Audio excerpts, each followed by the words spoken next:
Can you guys hear me all right? Hello, hello. Hello. All right. There we go.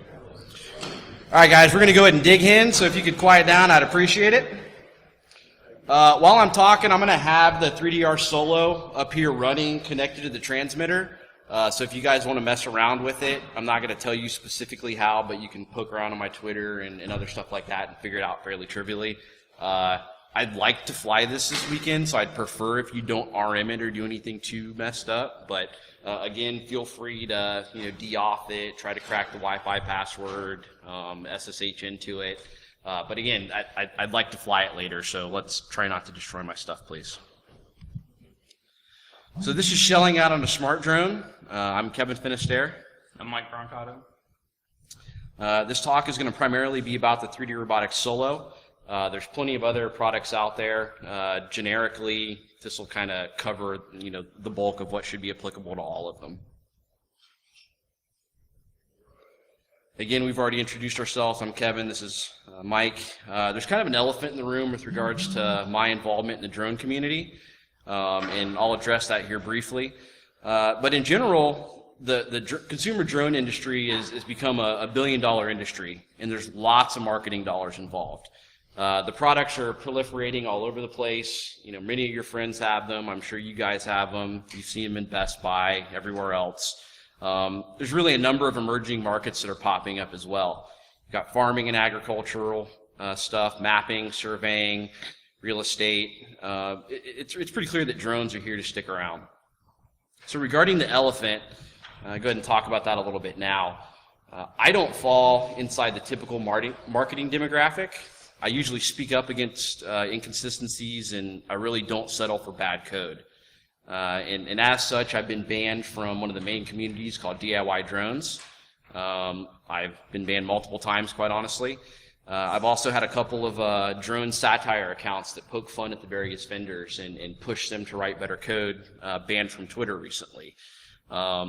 Vendor dubbed user error isn't something that generally flies with me. I really push back against that. So a lot of the marketing teams flat out, they just hate me. So that's the elephant in the room regarding this talk. I'm not apologetic about that at all. It's generally for the good of the industry and the people that are buying these things. For this talk specifically, it's not really relevant. There's plenty of technical information that you guys are welcome to dispute if you think it's applicable. I actually do own this product. I'm not just one of the random folks that's flapping my gums about it because I don't like the vendor. I've flown it, I know quite a bit about it, and I've got some history with them as well. I own the Ninja Turtle backpack deal, as you can see down here, so I am an actual end user. So I'm Mike Brancato. My point in this is really, I have a lot less experience with drones than KF. I kind of got into them after working with KF on some stuff.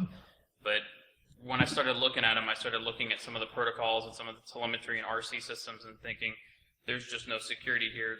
There's implementations to work around interference, but there's no security in them at all. And so started to talk to KF about maybe trying to attack those and look at them. And so we have some things to show you to go on about that. But yeah, stay away from Mike. He bites, and I hear he's radioactive, so he's not your average monkey. So why are we doing this stuff? I kind of played into the marketing a little bit. This is supposedly the first smart drone, so we're technically the first smart drone hackers. Obviously, there's internet memes about people who are actually first. I don't know if I'm really the first. I'm sure there's plenty of people that don't talk about stuff. I'm also kind of a consumer advocate in this arena. I've bought a lot of this equipment. A lot of it's garbage. A lot of it doesn't live up to the marketing. And I like to share my experience with people that will subsequently buy into this stuff as well. It's flat out not cheap. Also an element of safety concerns in this stuff. You're literally looking at a flying lawnmower. So it's pretty obvious to figure out what happens when you've got something with large rotating blades that may have bad code on it. yeah, it's easy for people to think that, okay, we can have these drones be shot out of the sky or whatever, but the reality of it is they are very dangerous, especially propellers and crowds. They just do not mix. There's an element of software development lifecycle and QA that goes into this as well. I'm kind of a stickler on those things. If somebody's going to sell me something and they claim it's robust, it just flat out better be robust. I had an issue with this craft here where I was flying in manual mode, yet it was too stupid to determine that I wanted it to land on its own. It has a landing detector that apparently was broken that wouldn't detect me landing properly. Subsequently sent my gear flying to the side of a bridge. I burned out one of the motors because the crash detector also didn't work. So again, pointing back to this development life cycle, I don't know whose job that was, but they flat out didn't do it. Again, people ask us all the time, why are we doing this stuff? And to me, there's no shortage of idiots out there.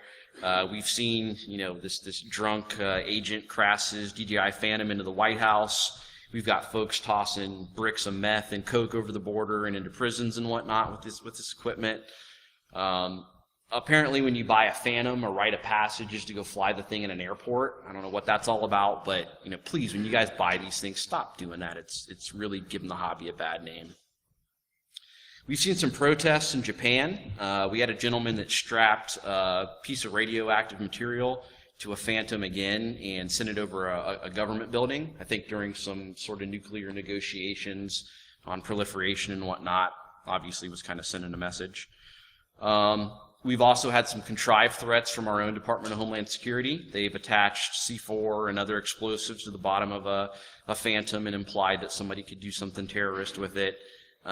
Anybody that's actually flown these things would probably roll their eyes at it as they realize it's not very realistic of a scenario.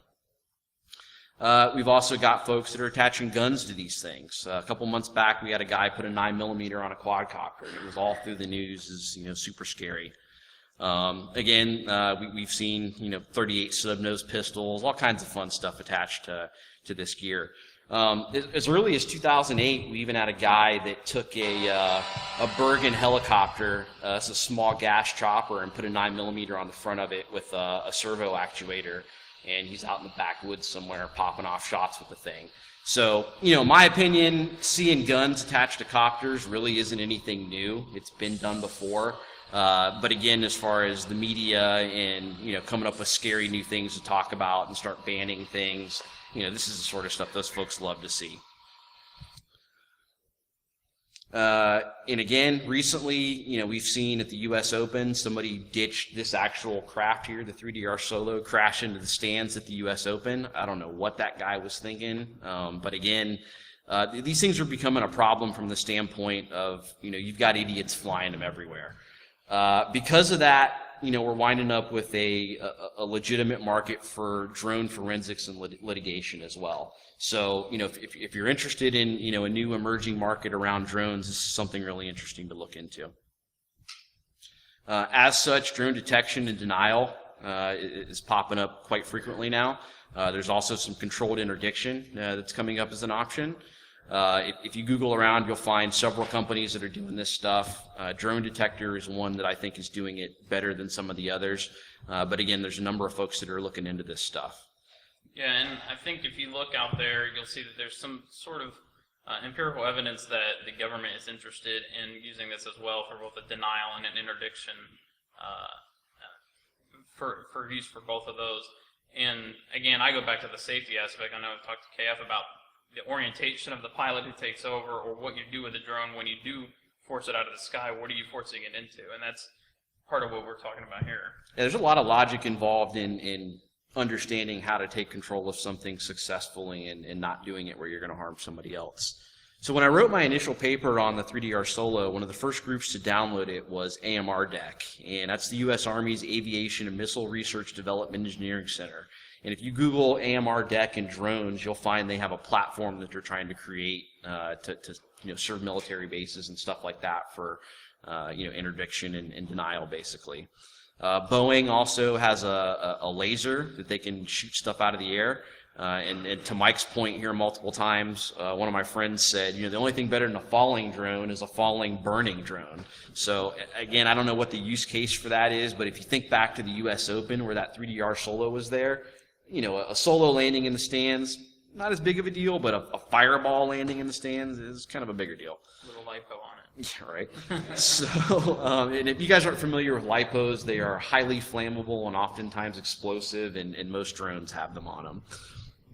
So again, these platforms are popping up all over the place. They're not just low-grade, consumer products. there's some military grade hardware that's popping up to stop this sort of stuff. So it's really a large emerging market. Drone forensics is also becoming a thing. David Kovar on Twitter, DC Kovar, is a good resource to follow. There's a lot of physical evidence on this equipment. So, if you're looking at, for example, one of these folks that has tossed a brick of Coke over the border, a lot of times DHS wants to know where that came from. So if you can get a hold of the aircraft, there may be some artifacts that you can pull off the chips, for example, to help figure out, what was the original flight plan. Unfortunately, when a lot of these things turn off, the flight plans are wiped, so people are wondering, are they actually wiped, or again, is there some forensic evidence that gets left behind? You've got tablets and laptops that are being used for ground control devices, and then the radios themselves. This one on the floor actually has a Linux box inside of it. So again, you're circling back to our traditional, forensic world and computer security. And I know every device is different, and we'll talk about it briefly here in a second, but here in Louisville, there was a guy who shot down a drone for spying on his 16-year-old daughter, and the media was all over. Daughter. Yeah, okay. And the media was all over about, his side of the story, and it wasn't until a few days later that the operator actually came out with his telemetry data and was able to map it and come out with a completely different picture as far as where his craft was when it was shot. So basically the story was this dude's daughter was in the pool sunbathing, and this guy came over with his drone and was taking pictures of her. In reality, what he was doing was a real estate shoot for the guy's neighbor that was trying to sell his house. So the telemetry actually showed the dude was nowhere near the backyard and was, basically corroborated his story. So again, David Kovar is a good resource for that stuff. He's got a talk at SANS that dives into some of these concepts.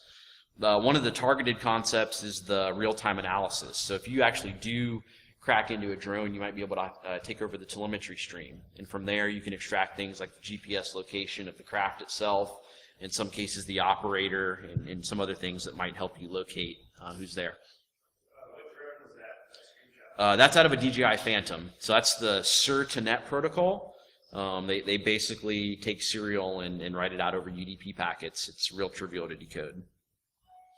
Privacy concerns is another reason that we kind of looked into this research. Again, people are freaking out about what can a drone do if it's flying over my house or flying over my yard. So, as Mike mentioned, we had that gentleman here in Kentucky that swore somebody was spying on his daughter. Last year, we actually had a kid that got beat up at a beach for flying a Phantom, and he had video on his chopper of this lady walking up to him and assaulting him. It's pretty funny if you watch it. So that pistol drone a couple slides back, oddly enough, the same kid made that pistol drone. So I would probably think twice about accosting that dude next time he's flying over my yard. In Colorado, we had a small town that was selling drone hunting licenses. So it turned out to be garbage and it wasn't legit, but I do have one, and it's signed by the local head of city council or something like that. There's also companies popping up selling drone loads for shotguns. So again, the marketing is jumping full force on this. I think another interesting aspect of this that kind of led me to want to research is the fact that you've got police, military, and actually militants themselves making use of this off-the-shelf equipment that's subsequently enabling them to survey or counter-survey somebody. So that's interesting in and of itself, again, considering the fact that it's off-the-shelf stuff and any one of you can pick it up and reverse it and potentially find a flaw in it. So you would be foolish to think that police departments aren't buying Phantoms and Solos and other off-the-shelf stuff and using it, because they are. So honestly, some of this research, I want to steal me an Amazon Prime drone and maybe jack some packages. And some of these guys are moving drugs, so none of this stuff is cheap. So I'm gonna steal some of this. You've seen the Amazon ads where they're talking about moving packages in certain cities. I think they're actually doing trials. I forget where. DHL is also doing the same thing. In parts of Africa, Matternet is experimenting with pharmaceutical drugs and delivery to places where infrastructure is denied. So you don't have any roads, but you can fly something out there. And even in the U.S., we recently had the first pharmaceutical delivery. That's true. That's true. I think there was a delivery of birth control from Poland to a neighboring country that birth control was illegal in, just kind of again to prove a point. But if you go to San Francisco, you can go to trees.delivery and get you some dank nugs through a drone. So again, I think if you're in San Francisco, it'd be a lucrative project to maybe hijack some of those deliveries. So drone command and control. All right, so command and control is basically, when talking like legacy, not smart class, as Kevin puts it, drones, you're talking about the radio control, and you're talking about telemetry.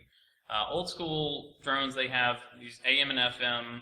We have a Futaba example here, these 27, 49, 72 megahertz radio controllers. They're usually 3, 4, 5 channel maybe. This is stuff your grandpa might have laying in the garage, or those of us that played with these things when we were So on the right here,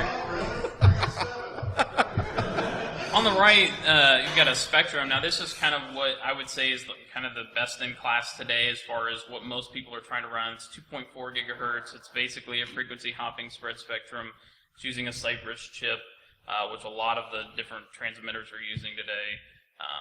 When you talk about telemetry, this is an example of the 3DR. 3DR uses 433 or 900 megahertz radios. They have their own frequency hopping algorithm that they calculate. We'll talk about that a little bit more.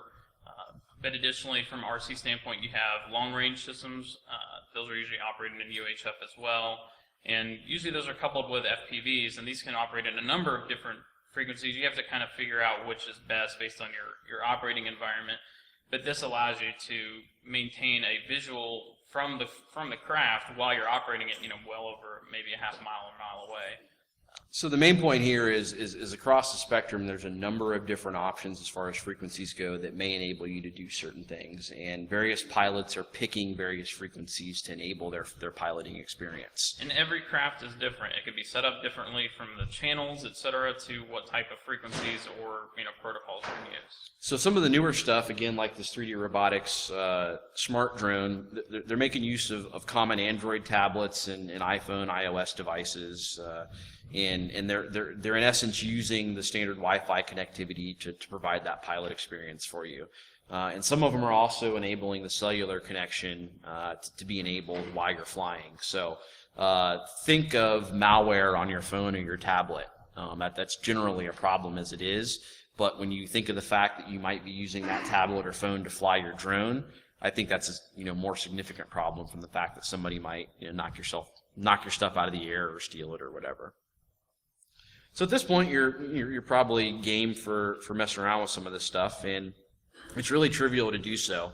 You can dive in with the Edis Research USERP, which is pretty standard for expensive software-defined radios, or you can go the poor man's route and use the RTL SDR.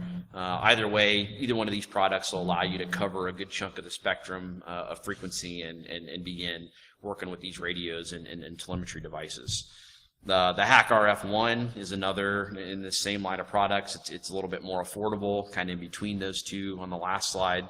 But again, if you've been paying attention in the radio scene, we've got folks like Travis Goodspeed and Mike Osman that have been putting out wonderful tools for us. And the IME is one of those tools that came out that allowed sub-gigahertz radio analysis to occur. So you could theoretically use the IME as a means to pick up drone communications. As you go to these conferences, people are handing out badges, and a lot of these badges have built-in radio chipsets. This is the Next Hope 12 badge that has an NRF 24 LO1 built on, and that'll allow you to do Bluetooth frequencies, for example. So again, you're looking at various dev kits that could enable you as an attacker to hone in on a lot of these signals. RFCAT is something I mentioned previously. It's a real popular sub-gigahertz or lower radio toolkit, and you can make use of it from a variety of hardware platforms. The TI Chronos watch makes use of the equipment. So you could make an application that ran on your watch that might help you identify when a drone was around. Also, the standard way of doing it was the EMK dongle, which is known as Don's dongle. That was the original RF Cat device, and now Mike Osman has the Yardstick 1, which is kind of a refined revision of that. Additionally, the Ubertooth 1, also from Mike Osman, is something you could make use of. This is a 2.4 gigahertz radio system, so keeping in mind that a lot of the modern systems are making use of 2.4 gigahertz, you could use that to sync up with the Spectrum radio or something along those lines. Now, the other thing you can do is you can take the vendor's hardware and use it against them, and that's one of the things that Mike has done for this talk, so I'll let him brush up on that a little bit. Yeah, so basically we'll talk about taking the firmware that was used in 3D Robotics' own radios and using that to be able to take over another drone that you're not supposed to be connected to by connecting and figuring out their frequency hopping spread spectrum. And it does this by actually identifying the net ID, which we'll talk about a little bit more later, but that's the only way to secure the communication for telemetry for 3D Robotics. So this is a video of Mike making use of the GNU Radio toolkit with one of the random software-defined radios, and he's using it to pick up the hopping sequence on a Spectrum radio. So when it launches, you'll basically see a visualization of that spectrum. So this is the first step in beginning to start attacking a radio. Yeah, and so you can see where the channels actually are with enough analysis. You can figure out what the pattern is. Now keep in mind that's the RC system, so you have to figure out how to connect to it. There's a unique identifier as well that's on the chip, and then trying to figure out how to take control. This is an example of frequency hopping for the telemetry radio. It's a whole lot simpler. There's only a few channels being utilized at for any radio. And once you're connected, you have the ability to programmatically change what the drone is doing. So again, circling back to what's inside a lot of this equipment, it's all common RF circuits. So things that are applicable in the community now are applicable for drones. It's nothing new. TI's ChipCon radio interface, you find it all over the place.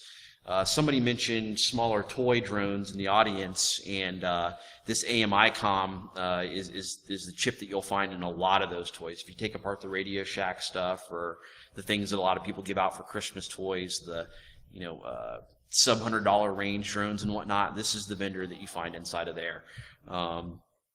Cypress is another popular vendor. You've probably seen them before in the USB space. They make a USB serial adapter, which is in a lot of equipment.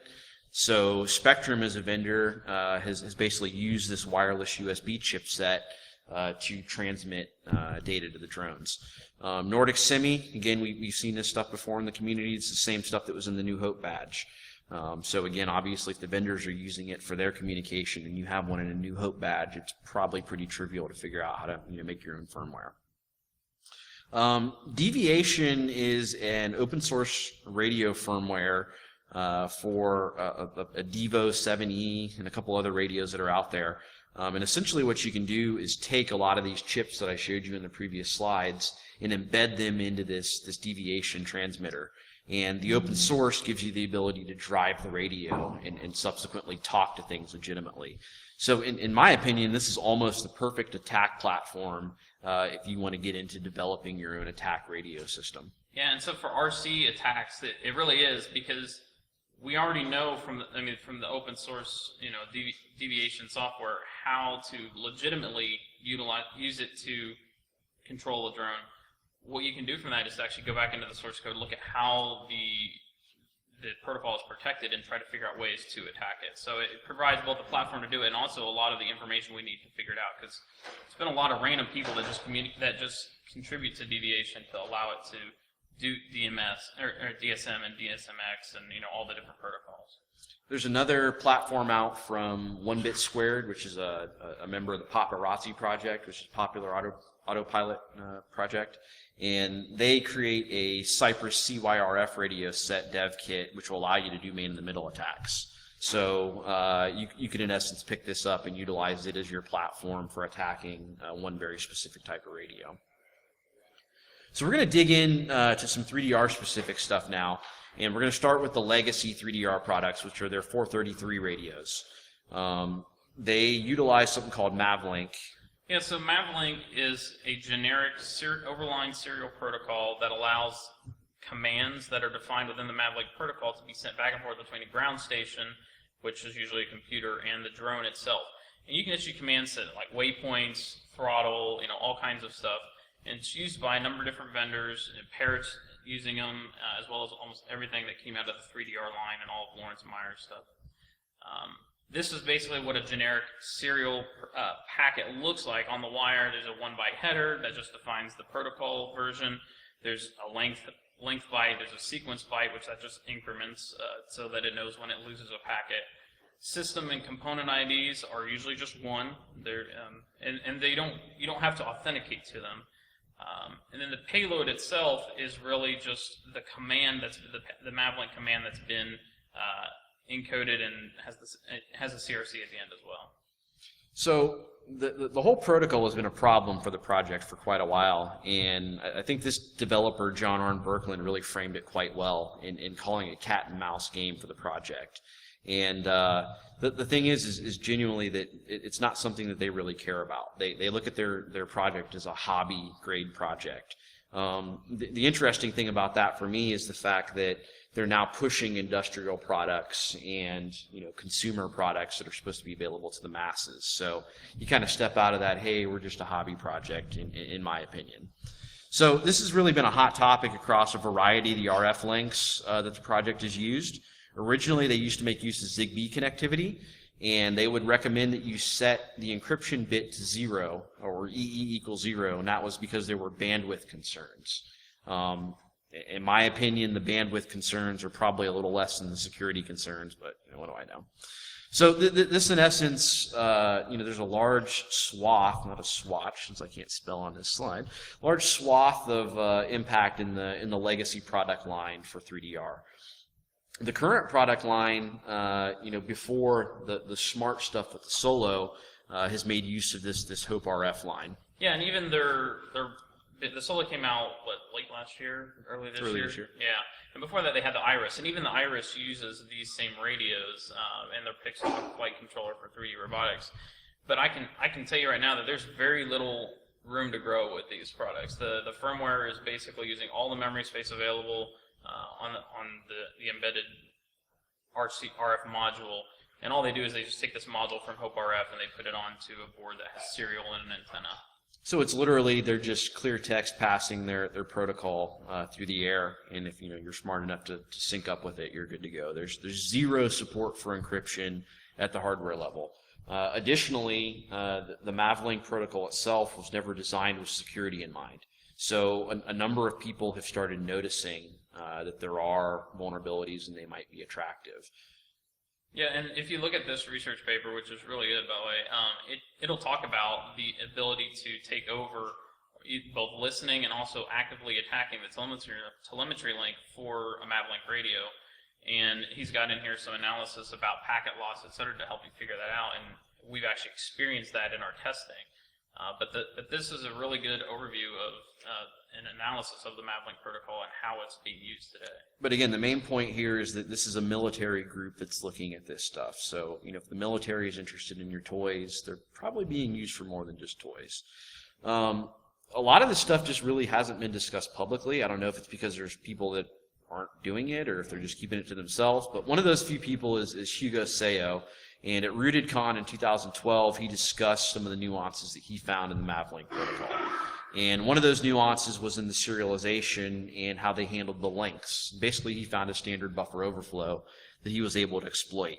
And in this platform, what that means is you could, for example, do an ROP payload and tell your craft to return to home.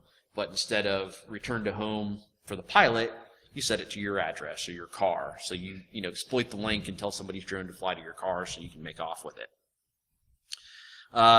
There's again very few people talking about how to hijack drones, and this madhacker.org is one of those small handful I can count on a couple of fingers. And he notes specifically that in 3DR land that the net ID is the only thing that's really protecting you from being abused. Yeah, and the net ID is used both to, it's seated in the SRAN function, and C, everybody knows what that is, but to generate the channel pattern, and it cycles through this channel pattern. But additionally, it's used to generate a base frequency, so that every channel is then based off of that initial frequency. So they take the very absolute minimum frequency, and then they add this base frequency onto it. So that you need to know both of those things to be able to sync up correctly. So over the years, a secure Mavlink implementation has come up a number of times. And if you look at the date on this paper, it's 2013, and it's pretty clear at this point there's no widespread usage of secure Mavlink in sight. So I don't know what they're eventually going to do, but the route to get to a secure Mavlink is pretty clear. Unfortunately, people keep beating a dead horse, and they're not really reading into it. So Witness Digital mentions specifically here that the way to solve it is to use a better STM32 chip, the one that fits the same footprint and actually has AES support built in. It's a no-brainer. We've known this for a number of years. But again, the conversation keeps coming up. Here's an RFC that's moving towards secure Mavlink, and they talked about this for weeks on end on how we can make Mavlink secure. And again, they came back to the fact that, hey, this Atmel processor that's driving everything just can't do it. It's never going to do it. So I've seen a couple of people that have come up with hackish workarounds, if you will. This is the Syria Airlift project, and what they do is they're delivering humanitarian aid in a conflict zone using ArduPilot software. And they've come up with a, quote, security handshake, which I don't put much faith in. And basically what they've claimed is they have a custom handshake between the plane and the ground control station that allows you to sync up. We've pretty much already determined that it's really trivial to sniff that stuff, so it's not very useful. Another person in that same line of thought is this Mad Hacker gentleman. He's released a crypto telemetry firmware. The fun thing about it is he blatantly mentions the source is not open. The secrets are permanently stored inside, and opening the source will give clues of possible attack vectors. So it's like, yeah, whatever, dude. Are you serious? You want me to pay $75 for this? So, again, I'm going to continue beating the dead horse. Tridge, the main 3D robotics developer, November of this past year, came up and said, hey guys, really the right thing to do is to buy the proper radio that supports the encryption. So Tridge gets a gold star. We've been saying this for 4 years now. As far as an actual takeover of a flight using this protocol and these unencrypted radios, there's a set of mechanics that go along with it if you're working with 3DR specific equipment. And I'll let... Yeah, so like every craft is different. But with this is the Mad Hacker website again. He talks about doing a flight termination. He talks about turning off the drone's ability to send packets back to the ground station, so that way the person who's really supposed to be controlling the drone doesn't know that you've changed the flight mode, doesn't know that you've set a waypoint or anything like that. And that's what he's getting into is doing the flight termination or setting waypoints. But it all varies from craft to craft. And what we'll talk about today is really with what we did, the termination actually wasn't implemented, so we actually just did a reboot. We just rebooted the flight controller, it caused the thing to just stop. So getting back to the Solo itself, and I'm really disappointed I'm not hearing this thing like d0t or anything like that. Like, come on guys, try harder here. Say it again? It has a standard WPA Wi-Fi connection. It's up and running right now. So there is telemetry going back. It's pulling GPS down, and there is. It's not 433 telemetry though. So again, if I said Kismet and Aircrack would own this thing, you'd probably not believe me, but that actually is the case. So 3DR marketed this thing as a secure Wi-Fi link as far as the control system for it. They call it Solo Link. It's literally nothing more than a host APD implementation running WPA. In the quick start guide, they tell everybody to use the default password, which is SoloLink. So if you ever reset the equipment, it's always SoloLink. And they never tell you to change it, which is awesome. So I know there's a lot of people that still have it set as SoloLink. Yes? Yes, you are. Yep. Kismet and Aircrack, again, thank Dragorn if you know him. He put a lot of hard work into Kismet, and it's still useful. Dust off your old Alpha. You can steal yourself a Solo with it. So really, to me, I think it's kind of funny that they're selling this thing as a, quote, smart drone, but it's not even really smart enough to protect the control link. I'm not saying that 802.11w is the end-all be-all on Wi-Fi security, but at the very least, you could have prevented me from de-authenticating the drone while you're flying it. So again, if you circle back to that US Open incident, anybody in the room with a cell phone could have stopped that drone from entering that airspace. It was really stupid easy because it was, again, a 3DR solo. I'm not going to demo WPA cracking. It's been in our community for quite a while now. It's nothing special. So same with the deauth attack. Anybody in here could do that very trivially. But again, the main thing is once you've done that, you're more or less you're on the link for the equipment. It's pretty trivial to take over from there. So we're going to go into some demos now. And the caveat here is I'm not going to fly this thing here. It's not really safe for me to do that. I'm not trying to pay for any of you guys' hospital bills or anything like that. Additionally, there's been a number of folks that have talked at conferences lately that have used AR drone as their attack platform. So I'm not going to do this either. Anybody can telnet into an open Wi-Fi link and subsequently halt the platform. I don't even know that it's worth flicking through these, but these are basically common videos that have been out. This is Sammy. He wrote I think it was called Mal Drone. It was an AR drone firmware that would spread to other AR drones. I thought it was kind of funny because, I've never seen more than one AR drone in 2 or 3 years time collectively. So I don't know how this thing is going to spread, but whatever. And again, this just popped up at DEF CON this past month or so. Just again, somebody telnetting in and shutting it off. This isn't really spectacular to me. So I'm going to let Mike talk about his firmware called Sickening, which is an attack platform for the 3DR, 433, and 900 megahertz radios. So SICK is a software, it's an open source firmware that they use on these HOPE RF modules that are in the telemetry radios that are both on board the drone and at your computer that you're using for a ground station. And what I've done is basically taken the firmware and changed how it initializes so that it basically hops through the different frequencies or through the different channels and tries to identify a GOLE encoded header. And when it does that, then I'm able to extract information that would let me figure out what the net ID is. Once we do that, then we just reinitialize the radio with the correct net ID and then take over on the correct frequency hopping order. And so this is just some screenshots I sent to KF on Twitter where I had set the net ID on my attacker's radio to 47 and then plugged it in, powered it up with the drones active around as well, and it correctly figured out the net ID of 25, which is the default. And then this is just a screenshot of where we talked about maybe issuing a terminate command, of adding that into something like MavProxy so that you can use MavProxy to connect via your radio and issue these terminate commands. But the caveat here is that the craft has to actually support it, which the stable version of Arducopter that I had doesn't. So in essence, what he's been able to do is take a rogue radio and brute force the key to join the network and created himself as a rogue entity on this network. And from there, he can send commands to the other end because there's no authentication. Once you're part of the network, you can toss packets out. So he's in essence, connecting to the protocol handler on the back end of the drone and just telling it what to do.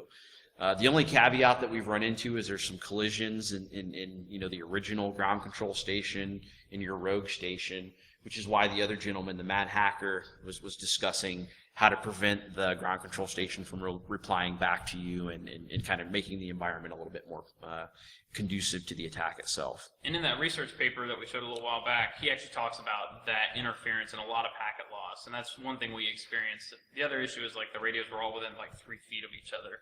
So, but here basically what I'm doing is showing, plugging in the radio with sickening on it and setting the net ID, or showing that the net ID is not correct, which the correct net ID in this case I believe is 475, but I'm just setting it to the default, which is 25. Then I unplug it and show the correct ground control radio and show what its net ID is. And then what's going to happen basically is going to fire it up, pretend like I'm flying. I'm going to launch it with the transmitter here, and then plug in and reboot the device, causing it to basically stop all the motors, fall from the sky. So if we had the speakers turned up, you can hear he's got the throttle cranked up, and when the reboot is injected, the throttle stops. So obviously, if you're flying, you would no longer be flying. And we're going to post this so you can go and watch all these videos. Yeah, I've already tweeted the slides to this link on my Twitter account. It's at d0tslash, d0tslash. So you guys can peruse these videos in your own time. This is just the flight controller going nuts. So, but it's an example of something you could maybe have it do if you took over. Yeah, I don't think this video is going to pull down for whatever reason, but basically, one of the things that we mentioned you could do, if you caught a random RG-copter user on bench working with their equipment, if you wanted to be a jerk, you could just throttle their equipment up and put it in acro mode, and bang the sticks around or something like that. And in this case, you can see Mike almost drilled himself with it, so that was kind of cute. So back to the Solo itself. Again, I mentioned they're using Android tablets and iOS tablets for the control platform. So we all know what happens with Android apps. You can take them apart. It's real trivial to do. So JD GUI their app, and you see all kinds of fun stuff. And it's real trivial to figure out what to do with it. The root password is in there in plain text. The SSH address is there. The SSH username is there, which is root, which is awesome because they do everything as root. No problems there, clearly. The fun thing about this is though, even though you have the root password, if you changed it or fixed the hard-coded password in the app, it kind of doesn't matter because the way they've written everything, there's a bunch of unauthenticated protocols flying all over the Solo link, basically. So there's a lot of back-end architectural work that they need to do to make this secure or robust, if you will. So inside of that source code, there's a couple of tokens that you can borrow and look at some things with.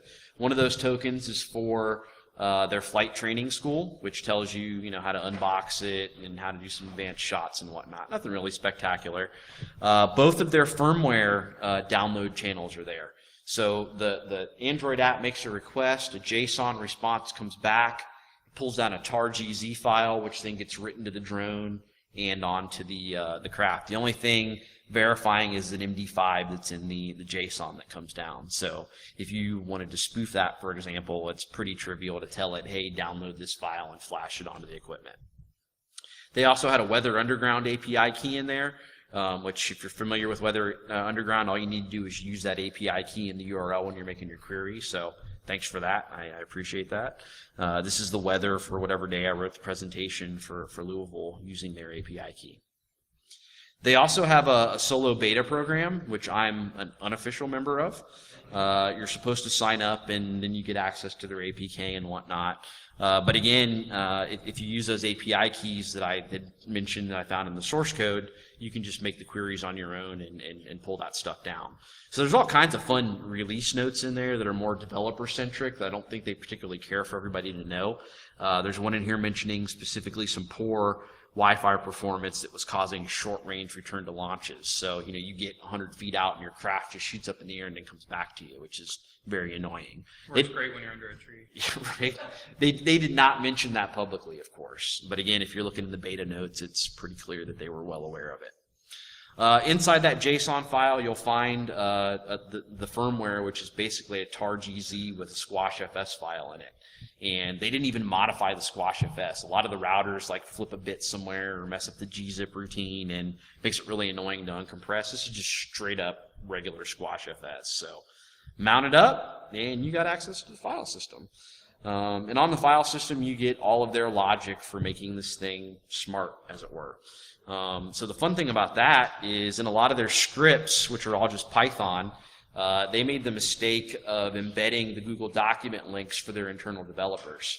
And they've done this 4 or 5 releases in a row, and I dime them out every time. I don't know why they keep doing it. So this is a confidential document on GoPro's Hero bus that they were supposed to be the exclusive vendor or some nonsense like that. So I don't think they cared that I published that because now it's a hidden document again. But again, I don't know what you're doing there. So on the wireless link specifically, Nick Spiel is one of the lead engineers of the 3D robotics project, and about a month and a half after I raised a big stink about them not telling users to change the password, somebody finally comes out and says, hey, you guys might want to change that password. So in his opinion, you can't do any harm if you change the password, and I'm not going to debate the semantics around cracking passwords. I know some of you guys are really good at, figuring the trivial, dumb things that people do when they create passwords.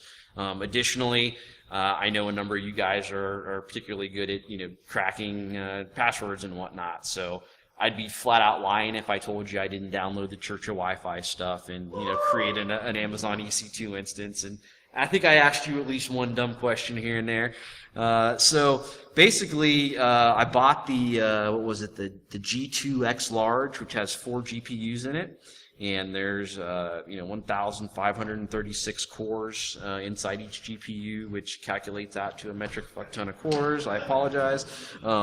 So basically, my invoice for 2 days worth of cracking was $25. So it's like, okay, that's a no-brainer to play around with that. I generated some rainbow tables. There's basically a finite number of SSIDs that are default, if you will. Most of these users are never going to change it from sololink _ last 4 of the MAC address. So I just went ahead and generated tables for those. I went and pulled down the Ashley Madison passwords and all the other top 10,000 leaks and all that. And, there's some that are not valid WPA passwords, but those that were, I crammed them into my WPA table, and it works. But again, that's not my arena, so I'm not going to lecture you on how well that works versus doesn't. Main point, once you pop the solo link, it's on like Donkey Kong. So this is a video of me. This is the first time that I got comfortable enough to try to fly the solo from my laptop, and it scared the hell out of me. Basically, I wrote an expect script to connect into the Wi-Fi, SSH into the platform, and connect to the map proxy instance that's local. And I uploaded a script and told it to take off, basically. I don't know if I can jump this along a little bit. But there were some folks in the field that I was flying in, and I was really uncomfortable with it, but I went ahead and did it anyway. And in essence, it shoots up in the air, takes off, and it's literally hovering over these guys that are playing soccer. And I'm like, God, don't fall out of the air. But again, the main point was that I was able to use my laptop to commandeer the solo link and tell the craft to go fly somewhere. So again, eyeballing it, it's nothing really spectacular. It just looks like me running around a field with a laptop. Whoop-de-doo. If you can't pop the solo link, just trash it. I mean, don't let anybody use it. Just de-off it nonstop. So again, this is a video of me. I'm in a field across the street, same field. Just again, looks like me with a laptop doing whatever. The lights on the solo flash multiple times when the link goes down. So in essence, you see the thing take off. I'm flying it with a transmitter, fire up air crack, and tell it to de-off it over and over and over. As soon as the de-off packet's hit, the craft immediately starts flashing. You can see the lights right there. They're flashing red and back and forth. My hands are not on the transmitters, what I'm showing you there, and it's coming back to me. So again, at the US Open, if somebody would have just sat there and de-offed all day long, that solo would have never even taken off.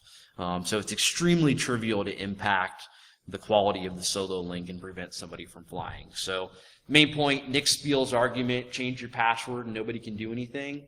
Yeah, whatever. So when these things first came out, I didn't own one. And I had a friend of mine that actually lives in Texas close to one of the 3DR offices. And I had him go down to where they do a lot of their marketing videos and show everybody how cool their new product is. And he sat out there with his laptop and Kismet and sniffed a couple of people flying their brand new solos. So they're extremely trivial to find. Can be identified by their MAC address and a number of other things. I'm going to try to move through here quickly because we're chewing through time, and I need to move through this stuff. So tearing this thing down, again, there are some benefits to doing it.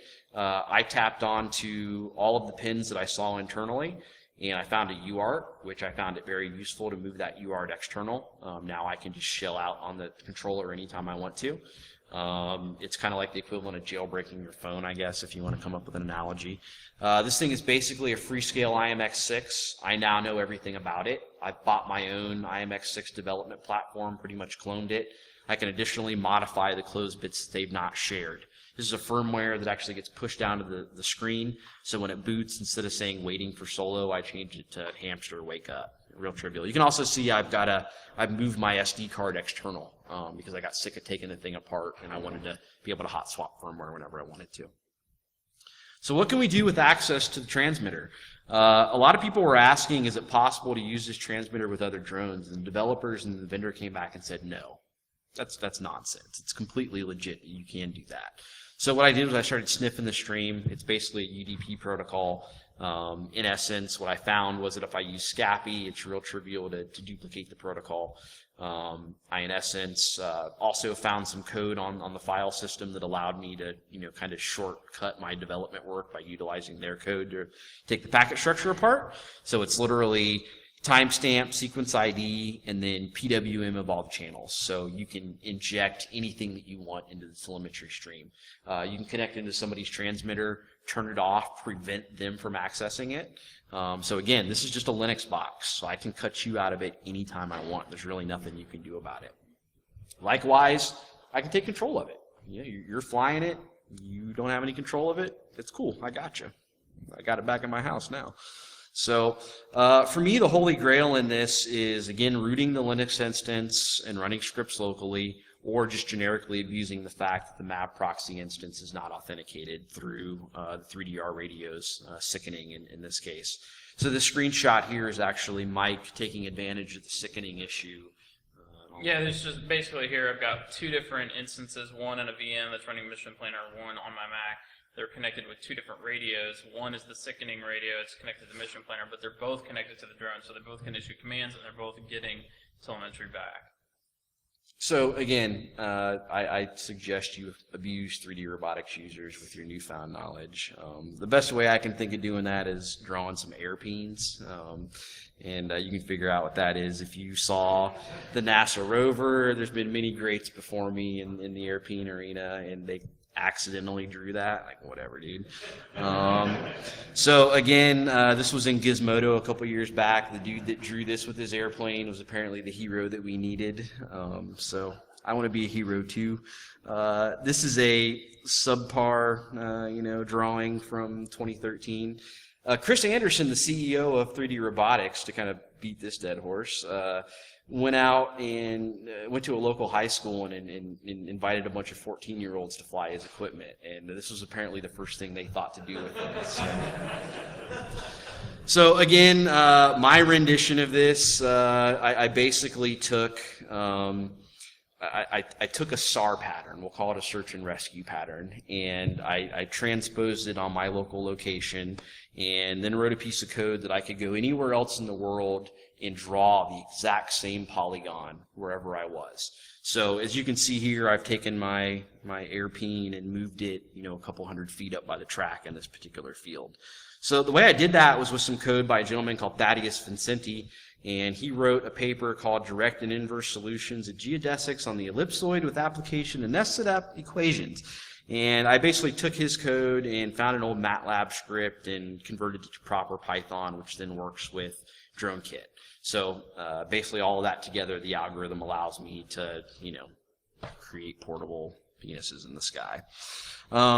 So again, as far as all this goes, it's obviously some of it's trolling. So what would a proper trolling be without, some rickrolling?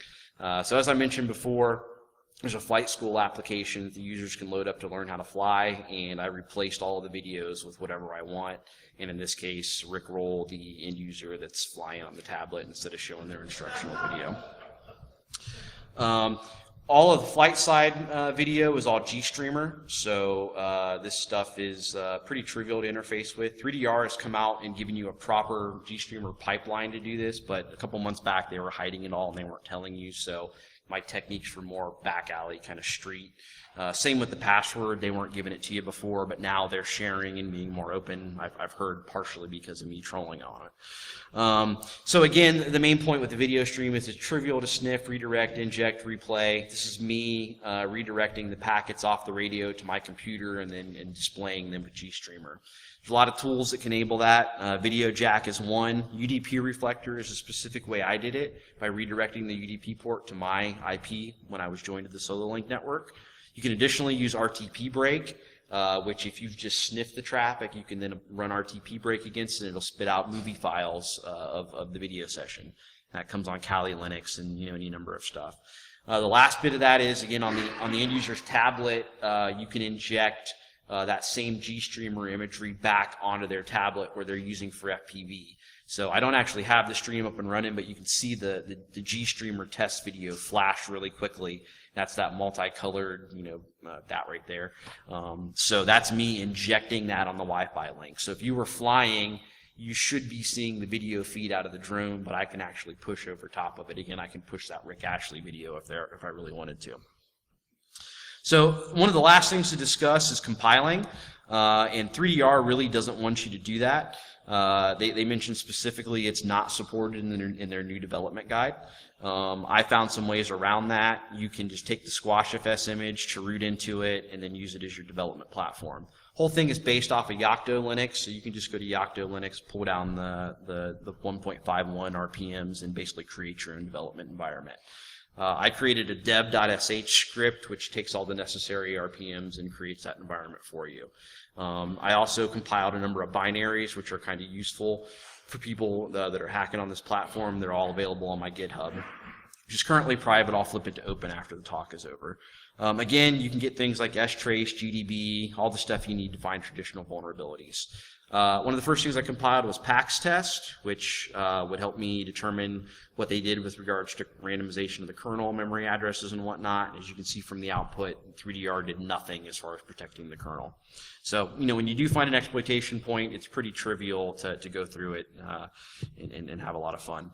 So, again, this stuff is basically logic blocks as far as I'm concerned. You can mix and match. You can stack them all up together. Some of you guys should be able to trivially invent your own things. It took me a while, but I got them to finally abide by GPL, so the kernel source and everything else is out there. So if you want to push a rootkit out, again, should be pretty easy to do. Maybe make a pre-owned firmware image for when their controller is trying to talk to the drone and pull the firmware down. But again, there's a lot of traditional exploitable vulnerabilities out there. Also, Mike has proven that the RF interface is also something you can abuse, so don't forget about the legacy products. A lot of options. You can DOS, steal the password, hopefully crack it. You might have to use some logic like Prince preprocessor, use your WPA tables. But again, once you've done that, you can hopefully lock the end user out, maybe rickroll them, stream the video, execute a circle around them while you record them, and kind of taunt them a little bit, and then maybe draw Skypeen before you return to home. Or you can just be a jerk. If you catch a solo on the bench like we showed with Mike's, you can just turn it on, throttle it up, and it might wind up drilling somebody in the face, which is probably a bad thing. So again, watch the carnage, have fun. So that's all we've got. And on that note, I'm just going to leave this out here for you guys. And yeah, if you guys have any questions, let us know. I think we're well over time.